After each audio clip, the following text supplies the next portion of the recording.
खालिक है, मालिक है। मैं कमजोर हकीर बंदा तेरी बारगाह में हाजिर हूं। बोलो जी, तेरी बारगाह में हाजिर हूं। तू ही मालिक है, तू ही खालिक है। फिर मौला फरमाते हैं कि जब इंसान रकू में जाता है, नियाज़ हुसैन तवज्जो, जब इंसान रकू में जाता है तो ये उसके मोमिन होने की निशानी है।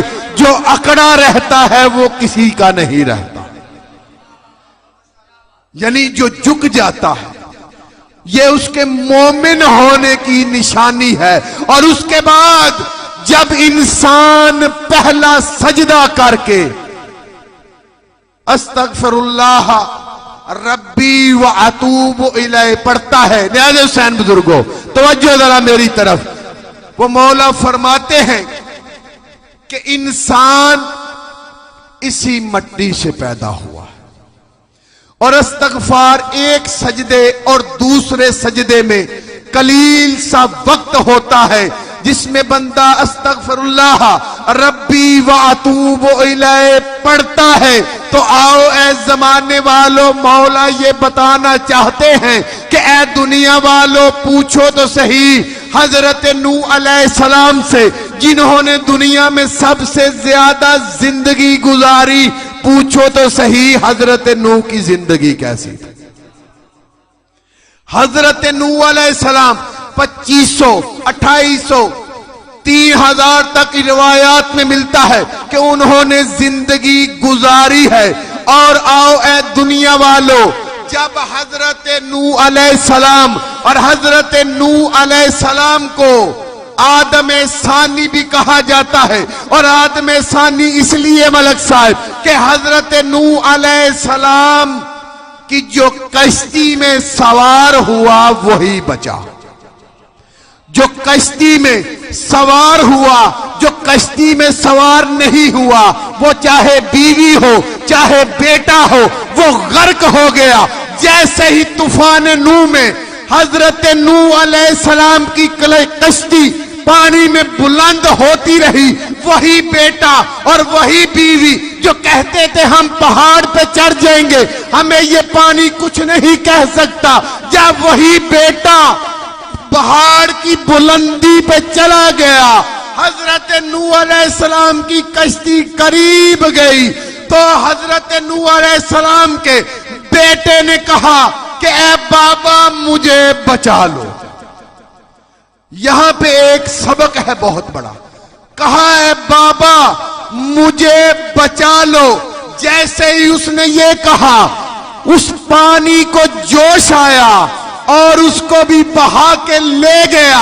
हजरत नूह अलैहिस्सलाम अल्लाह से कहते हैं, ए मालिक तू चाहता तो वो बच सकता था, ए मालिक तू चाहता तो वो बच सकता था, तू मालिक है। तवज्जो पूरी मलक साहिब, पूरी तवज्जो पीर शाह साहिब, कि तू चाहता बच सकता था, तू चाहता बच सकता था। अल्लाह रब्बुल इज्जत की आवाज आई, ए नूह बेशक तू मेरा नबी है।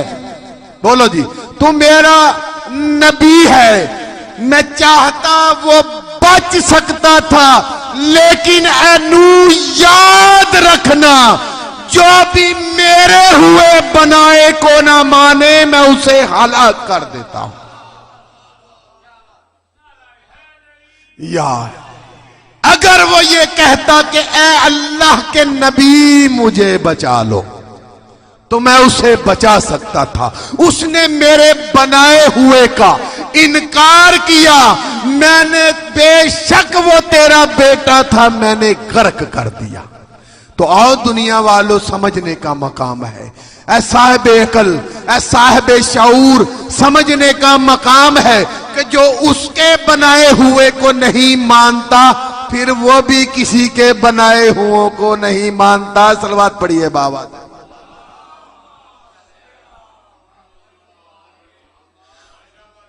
जो उस मालिक ने, जो उस हालिक ने अपने नुमाइंदे बनाए हैं।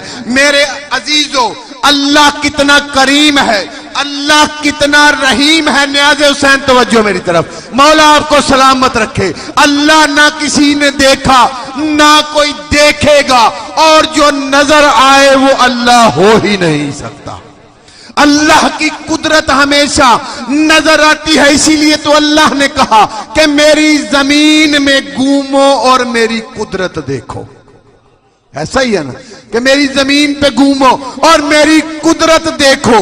अल्लाह इन्नल्लाह अला कुल्ले शैइन कदीर है। आओ हम पे शिरक के फतवे लगाने वालों, आओ हम तुम्हें बताते हैं कि तौहीद क्या है। अल्लाह वाहिद है, अल्लाह अहद है। वो कुल हो अल्लाह अहद अल्लाह समद। अल्लाह ने ना किसी को जाना ना उससे कोई जाना, ना उसका कोई शरीक है।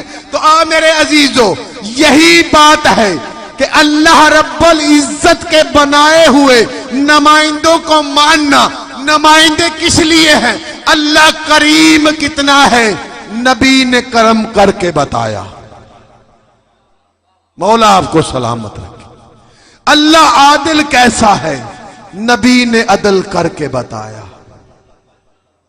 अल्लाह 70 माओं से ज्यादा प्यार कैसे करता है, नबी ने प्यार करके बताया। अल्लाह माफ कैसे करता है, नबी के नवासे ने करबला में माफ करके बताया। ये अल्लाह के नुमाइंदे हैं, ये अल्लाह की सिफत